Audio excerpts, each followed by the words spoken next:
To presentation on force, displacement and work.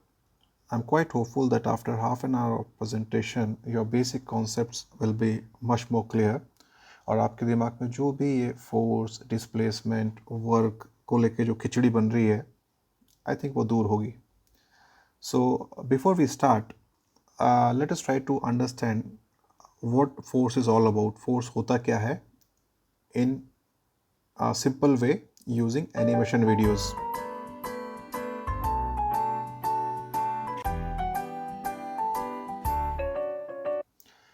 अब जो हमारे ये भाई साहब हैं, आप देखिए ये इस ऑब्जेक्ट को पुल कर रहे हैं और फोर्स लगा रहे हैं. सो बेसिकली फोर्स इज पुल.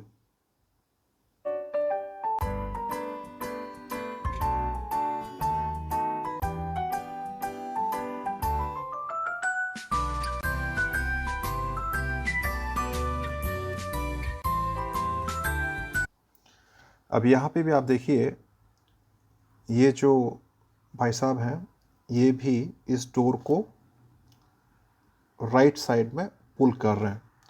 ध्यान रखिए मैंने एक चीज़ बोली है, राइट साइड में पुल कर रहे हैं.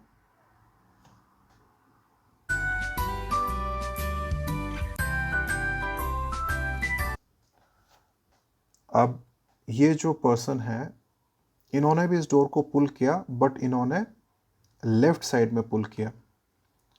सो दैट मीन्स फोर्स में एक चीज़ बहुत इंपॉर्टेंट है, वो है डायरेक्शन. इन्होंने राइट साइड में पुल किया और इन्होंने लेफ्ट साइड में पुल किया.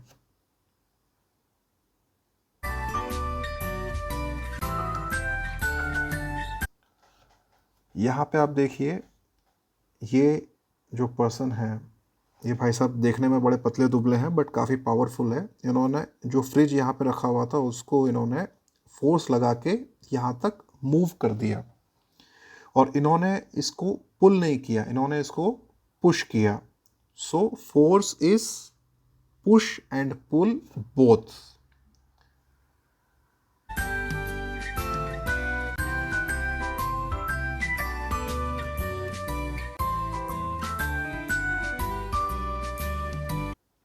अब इन्होंने क्या किया, इसको फ्रिज को पुल किया बट पुल करने पे फ्रिज मूव नहीं हुआ, सिर्फ हैंडल टूटा.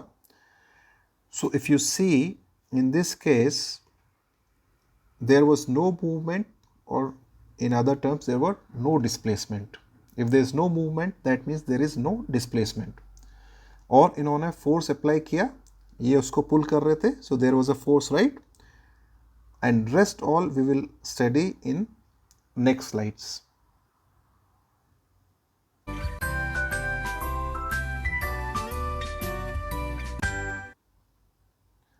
अब ये जो है इन्होंने भी इस वॉल को राइट साइड में पुल किया है. So what he is doing is he is applying a force and the wall is also moving. So there is a movement, that means there is a displacement towards right.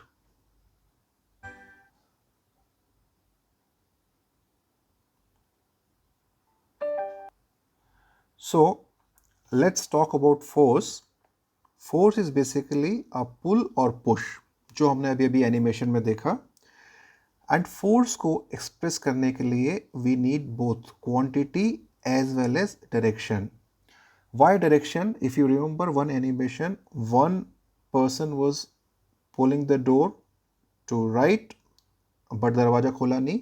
दूसरे जो अपने person थे उन्होंने उसको left side में पुल किया और दरवाज़ा खुल गया. सो ये लेफ्ट और राइट क्या है? Direction. So that means for force you need both quantity कि 5 न्यूटन 10 न्यूटन जो भी फोर्स है प्लस डायरेक्शन.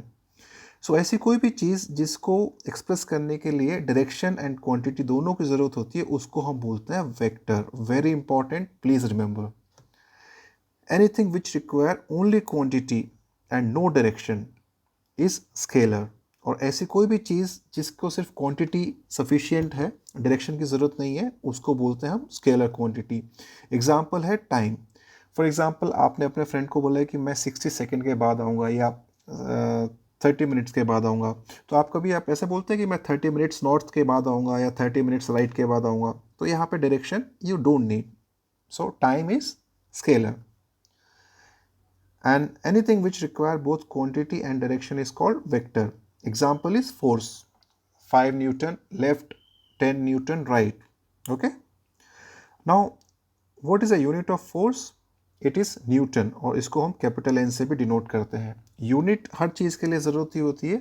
फॉर एग्जांपल अगर आपका से मास है, आप एप्पल खरीदने गए मार्केट में, तो आप अगर आप ये नहीं बोलेंगे कि मुझे 2 kg एप्पल देना, तो हो सकता है कि दुकानदार आपको सिर्फ 2 एप्पल दे दे अगर आपने सिर्फ बोला कि मुझे 2 एप्पल देना। So that is why unit is very important. Now the next I will continue with this. Force, what can force do? Force can move the object. हमने देखा एनिमेशन में, वॉल को पुश किया उस पर्सन ने और wall move हुई। Fridge को पुश किया, फ्रिज मूव हुआ। So force can move the object. Force can also change the shape of the object. For example से आप बलून को जो है प्रेस कर रहे हो या पुश कर रहे हो तो बलून की शेप चेंज हो जाती है। Force can also change the direction of motion of the object. For example you are playing badminton और टेनिस, तो आप शटल से, आप शटल को मार रहे हो, हिट कर रहे हो अपने रैकेट से, तो शटल की डायरेक्शन चेंज हो जाती है। फोर्स में not do any of above if force applied is less. ये हमने एग्जाम्पल देखा था फर्स्ट एनिमेशन में, वो पर्सन पूरा उसको पुश किया बट वॉल मूव नहीं हुई। अब there are two type of forces, namely contact force and non contact force.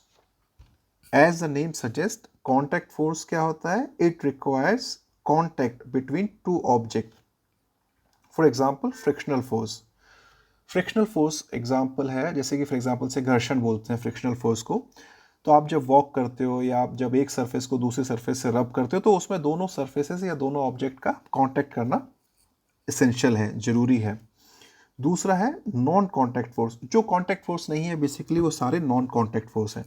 For example gravitation force. Gravitation force किस में होता है? जैसे फॉर एग्जांपल अर्थ और जो हमारे चंदा मामा है, तो इनके बीच में क्या है? ग्रेविटेशन फोर्स है, बट दोनों के बीच में कोई कांटेक्ट नहीं है। Okay, now there is one more thing called net force.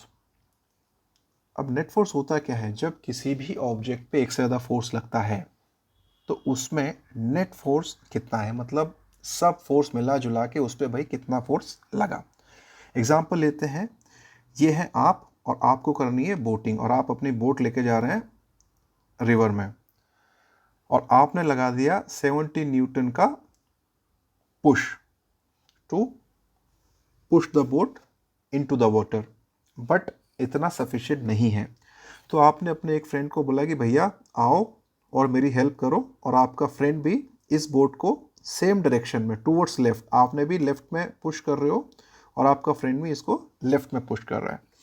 So now in this case what will be net force? आपका फोर्स भी 70 न्यूटन लेफ्ट में है, आपका फ्रेंड भी 70 न्यूटन लेफ्ट में है, और दोनों ही बोट को लेफ्ट में पुश करने की कोशिश कर रहे हो। सो नेट फोर्स में क्या होगा? आपका फोर्स प्लस आपके फ्रेंड का force, that means 70 newton plus 90 newton, that means 160 newton is the net force. And what is the direction? Very important, is to the left. Suppose आपका फ्रेंड जो है आपसे शरारत कर रहा है और उसने 90 न्यूटन फोर्स लेफ्ट में लगाने की जगह पे उसने लगा दिया राइट में। अब क्या होगा? आप तो कर रहे हो इसको लेफ्ट की तरफ पुश, और आपका फ्रेंड जो है इसको कर रहा है राइट की तरफ pull. So net force in this case will be 90 newton minus 70 newton, which is 20 newton towards the right.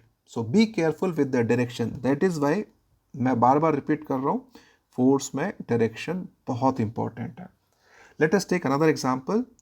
ये आपके एक फ्रेंड है जो बहुत ही महा आलसी है, खड़े हुए हैं, आप इनको हिलाना चाहते हैं, और आपने जो है इनको हिलाने के लिए 450 न्यूटन का जो है फोर्स अप्लाई किया या पुल अप्लाई किया टुवर्ड्स राइट, बट ये जो है थोड़े भारी भरकम है और ये टस से मस नहीं हुए।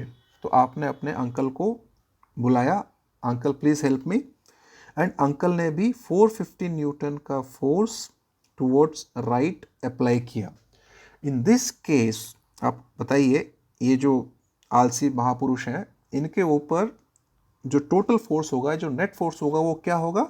दोनों का फोर्स का एडिशन, मतलब 450 plus 450 which is 900 Newton towards right. So this is the right way to express, or correct way to express force. Okay. Now this is another example for net force. ये दो elephant हैं and they are trying to do something with this wooden log.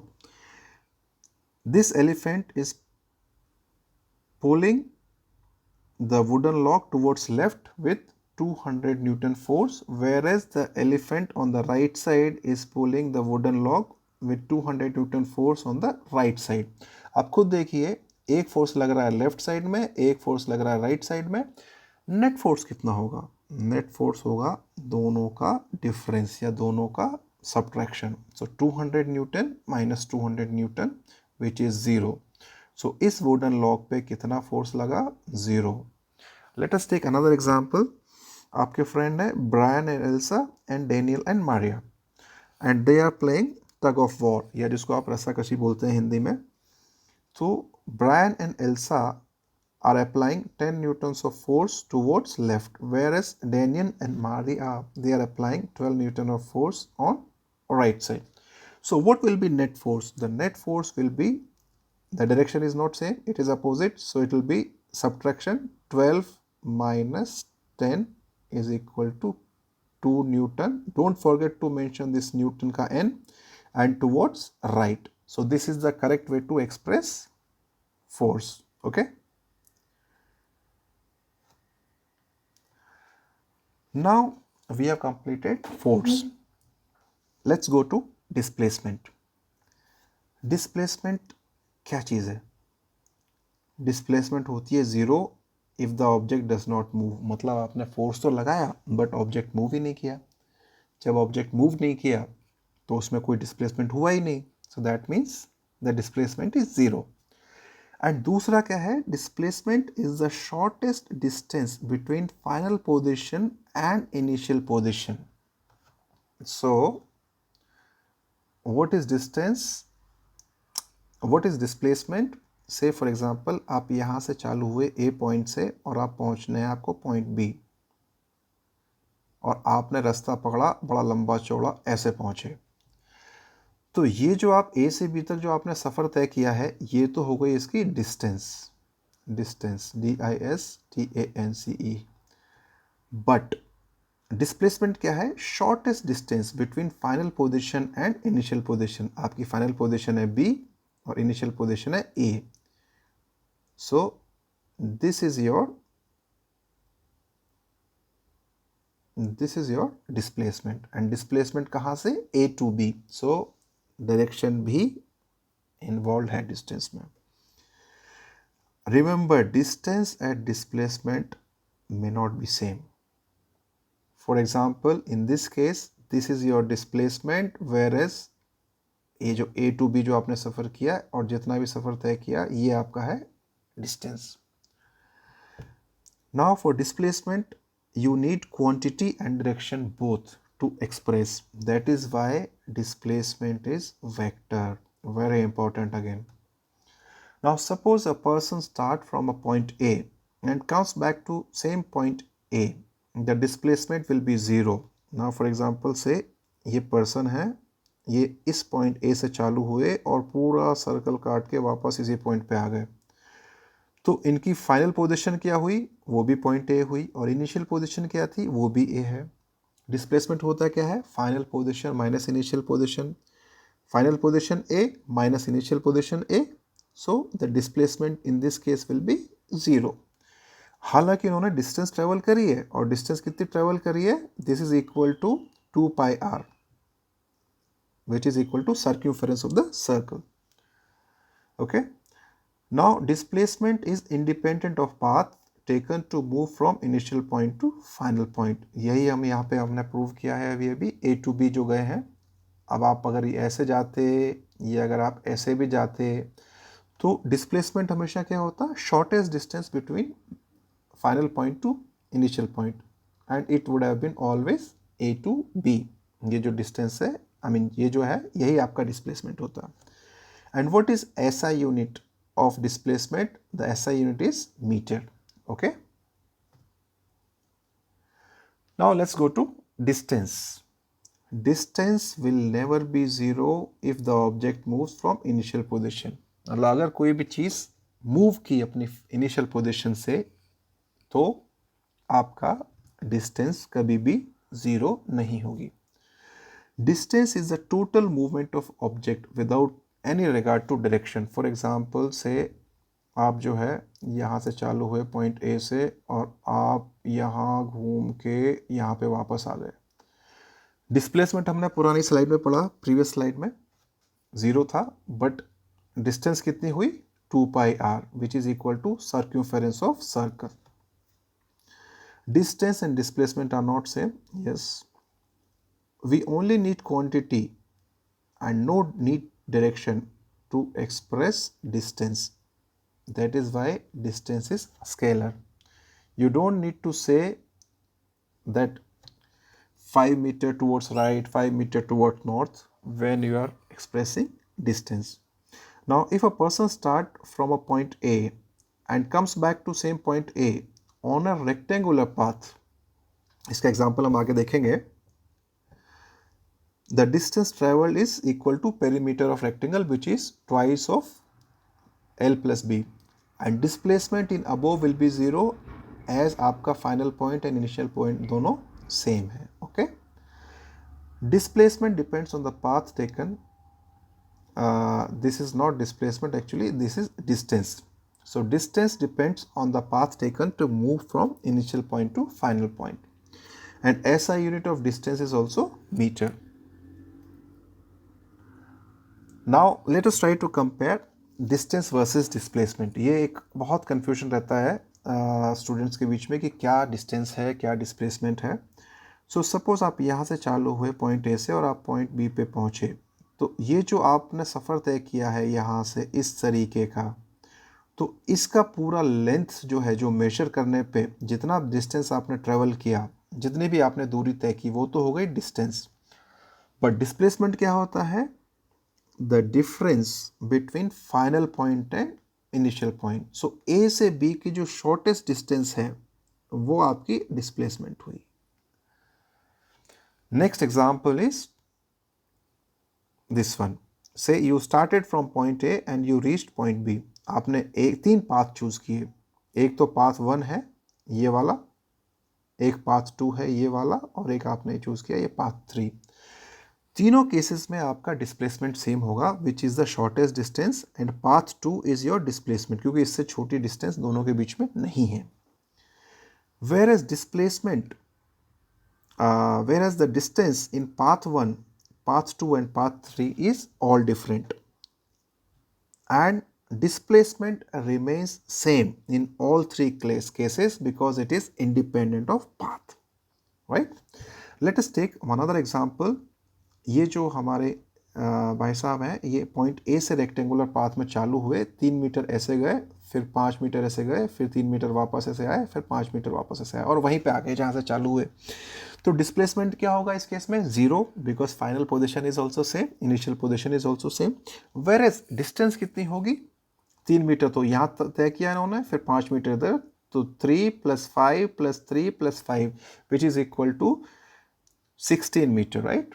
And which is same like formula जो हमने पहले देखा था, twice into L into B. अब हमने कर लिया डिस्टेंस, हमने कर लिया डिस्प्लेसमेंट, और हमने कर लिया फोर्स. अब आता है वर्क. जब भी आप फोर्स लगाते हैं और अगर डिस्प्लेसमेंट होता है या मूवमेंट होता है, तो वहां पे वर्क भी होता है. वर्क क्या होता है? आपने कितना काम किया, और काम कितना किया ये कितनी चीज़ों पे डिपेंड करता है? 2 चीज़ों पे. कितना तो आपने फोर्स लगाया, और कितना डिस्प्लेसमेंट या मूवमेंट हुआ, very important, in the direction of the force. कोई भी मूवमेंट से काम नहीं चलेगा, कोई भी डिस्प्लेसमेंट से काम नहीं चलेगा. डायरेक्शन ऑफ द फोर्स में कितना मूवमेंट हुआ. सो अगर हम मैथमेटिक्स या जो फॉर्मूले के रूप में देखें, then the work is equal to force into displacement, and displacement in the direction of the force. This is very important, please remember. And the other thing is, it is displacement, not distance. Okay, that is another important thing. Work is a scalar. That means we don't need direction to express work done. SI unit of work is joule, और हमारा formula क्या है work done का? W is equal to F into D. अब W अगर one joule हमने काम किया तो F की वैल्यू कितनी होगी? 1 न्यूटन, और D की वैल्यू होगी 1 metre. That means 1 joule is equal to 1 newton metre. Let us try to take example of work. कब किस किस केसेस में वर्क होता है? सबसे पहले हम एग्जाम्पल लेते हैं. ये जो पर्सन है, इन्होंने ये वुडन ब्लॉक के ऊपर F फोर्स लगाया टूवर्ड्स राइट, और ये डिस्प्लेस हो गया. वुडन ब्लॉक का डिस्प्लेसमेंट हुआ D in the direction of the force. Displacement का डायरेक्शन भी ये है, फोर्स का डायरेक्शन भी राइट है, both are same. So then work done W is equal to F into D. इतना जूल आपने काम किया. नेक्स्ट एग्जाम्पल हम लेते हैं कि ये जो है हमारे पर्सन, इन्होंने फोर्स लगाया टुवर्ड्स राइट, बट ये जो ब्लॉक है ये मूव ही नहीं किया. जब मूव ही नहीं किया तो डिस्प्लेसमेंट कितना हुआ? 0. So work done is equal to force into displacement. चलो फोर्स जो भी रहा हो, 100, 200, 500 न्यूटन, बट डिस्प्लेसमेंट तो 0 रहा. तो एनीथिंग जो 0 से मल्टीप्लाई होता है, it become 0. So work done is 0 in this case. Next example, ये भाई साहब जो हैं अपने सर पे एक बड़ा सा बोझ लेके कांस्टेंट वेलोसिटी से राइट साइड में जा रहे हैं. अब इन्होंने कितना वर्क किया? इस जो बड़े से वजन है, जो बोझा है, उसको ले जाने में. Work done surprisingly is 0 because the force acting on this box is in the vertical upward direction, whereas the movement or displacement is in the horizontal direction. And work is always, remember, force into displacement in the direction of the force. तो direction of the force is upwards.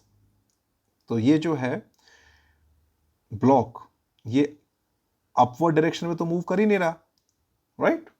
So force into direction, displacement in the direction of force, which is 0, will become, work done will be 0. Now the third example. आप कभी कभी बहुत पढ़ते हो और आपको लगता है मैंने इतना काम कर लिया, या आप कभी कभी बहुत ज़्यादा खेल लेते हैं और आपको लगता है कि मैंने बहुत काम कर लिया. सॉरी टू से, but in terms of physics या साइंस की लैंग्वेज में आपका वर्क डन कितना है? 0. क्योंकि आप एक जगह से दूसरी जगह मूव नहीं हुए दोनों ही केसेस में, और जब डिस्प्लेसमेंट नहीं होता है तो वर्क नहीं कंसिडर होता है in terms of science. I hope you have enjoyed this video, and if you liked it, please press the like button and subscribe to this channel to get more videos. Thank you.